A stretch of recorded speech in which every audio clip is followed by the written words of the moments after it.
Look, I don't mind being a side character. You know, obviously I'm the main character of my own story, but I'm also a side character to someone else's story. You know what I'm saying? As long as I'm a good side character, like one of the important ones, the ones that, you know, actually make an impact in the story and shit. You know what I'm saying? I've been thinking about this recently. Like, what kind of side character would I want to be in my homie's story and like my friend's life?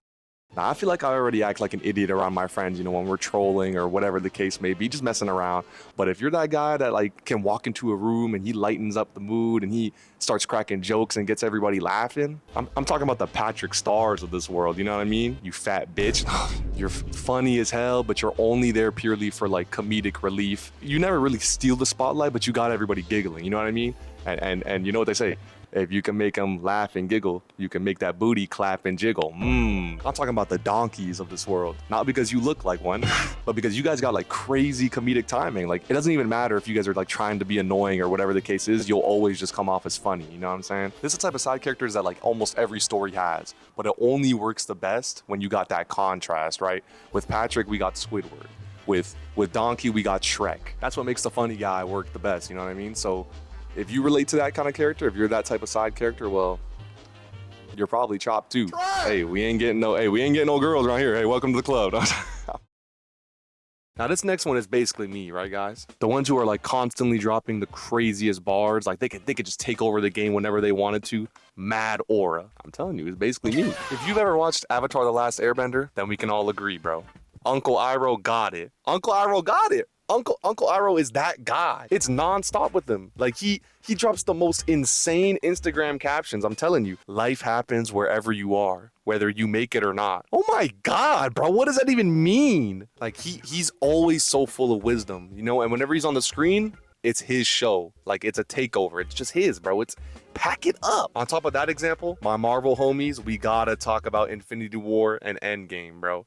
Specifically Thanos. Now I know he's like, when it comes to Infinity War, he technically wasn't like a side character. He was like low-key the main character, but still, like, you get the idea. All throughout those Marvel movies, man, he was pulling up with VVs in his gauntlet, bro. VVS diamonds. He just had it on at all times. Imagine turning back time to revive someone just so that you can kill them again and take their stone, brother. I don't even know. Dread it, run from it, destiny arrives all the same. Bro, what was he on, bro? Who is he? I don't understand. You know, a character got mad aura when they add him to Fortnite and he owns the game for that entire fucking period of him being in that bitch, bro. I don't even understand. This is the type of character that works best if another character in the show needs some sort of guidance, or that specific side character has like really strong purpose and they just have like aura, you know what I mean? For Iroh, you know, he was giving a lot of guidance to Zuko, and then I mean Thanos' whole entire purpose was eviscerating half of the universe, so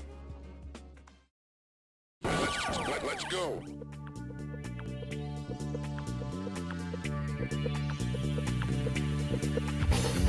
now the last type of side character I want to talk about, like this one's a classic. All right, like if you you know what I mean, if you go up to one of your homies and you ask them, oh, what's your favorite character from this show, they're gonna say this one. Let's talk about it. Let's talk. Y'all can say whatever you want. Y'all can say whatever you want. Vegeta is in this category.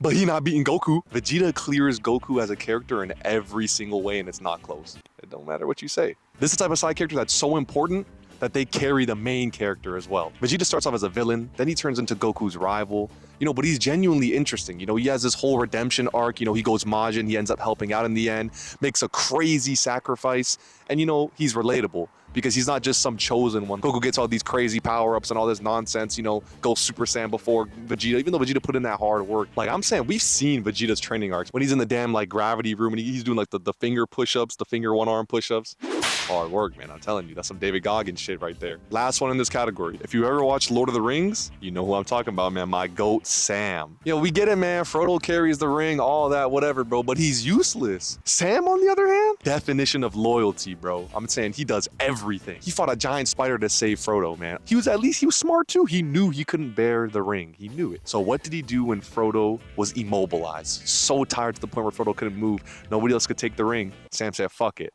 Let me carry you. Carried him all the way up a damn mountain. A volcano, actually. I mean, damn. That's the type of side character everybody wants to be, or everybody needs in their life. You know, the one that's going to push you harder and harder, the one that always got your back. This kind of character works best if you know they're nothing special and they're relatable and you know, they have very, very just, I was about to say something crazy. I was about to say, I was about to say attractive qualities, but you know, they might be like, I'm talking about the Rock Lees of this world. You know what I mean? The ones who just work hard. I know I only broke it down into 3 different categories or whatever. There's a lot more routes we could go, but these are just the ones that I thought of that made sense. And I wouldn't mind being the side characters in someone else's life. You know, I think each one of these categories or each one of these kinds of characters bring a lot of value. Boom, call it a day. There we go.